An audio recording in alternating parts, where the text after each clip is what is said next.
Thank you, Mr. Chairman, and thank you, Chairman Hochberg and Mr. McCarthy, for being here today. A lot has been said today, many comments, both sides of the aisle, pro and con.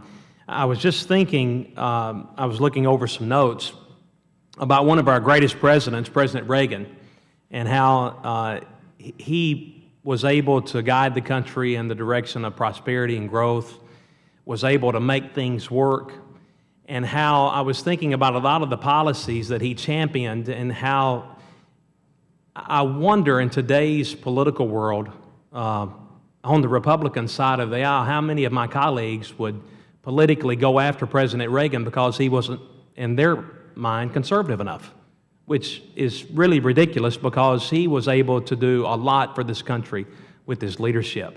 Also today, as I've been listening to a lot of the comments, I guess I've got to get on my staff. I thought we had introduced a bill with 60 co-sponsors earlier in the year, H.R. 597, to reauthorize and reform the Ex-Im Bank. So many of the issues that have been brought up today, we are addressing in our reform package. I was just looking over some of the things, making the Office of Ethics statutory. To my good friend Mr. Williams from Texas, we allow the bank to build its own earnings now. So if there's ever a place and time that there is a failure, we allow the bank to build its own capital so the taxpayer will not be on the hook. We are actually strengthening and making this, as you know, what is frustrating as a good conservative Republican is we are sent to Washington to make the government more accountable, more transparent, more responsible, and work for our constituents. You know, last night I have a lot of thoughts run through my head now, and I asked my wife, I said, you know, am I sure I'm doing what's right? And she said, you know in your heart you're doing what's right. And I said, well, it's very difficult on me having a disagreement with the chairman. And she says, well, honey, and she's been wrong before, but I think she was right this time. She said, you don't work for the chairman. You don't work for the president. You don't work for the speaker. You work for your district. You work for the hard-working Americans all over this country, and you're sent to Washington to do the best you can with what you've got. Now look, the easiest thing for us to do here politically is to blow this thing up and go back home to our districts and blame everybody else for it. And you know who's going to be left holding the bag? The workers that lose their jobs because these companies are buying products from people in other places around the world. Now, we have a challenge here.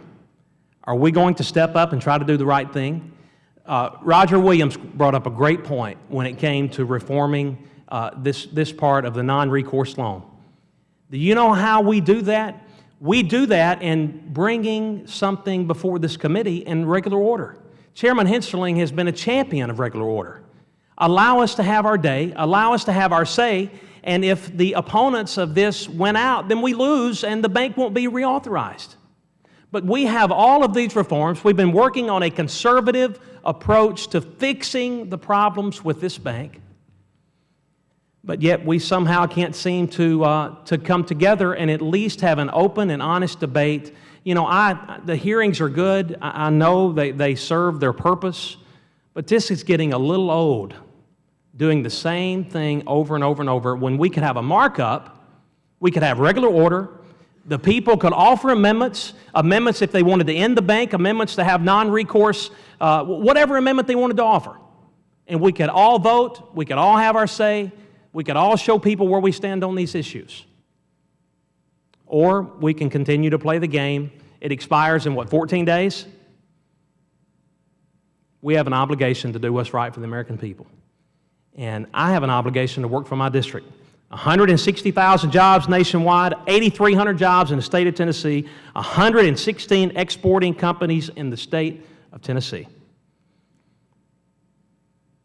The American people deserve better, and we need to give it to them. And I yield back.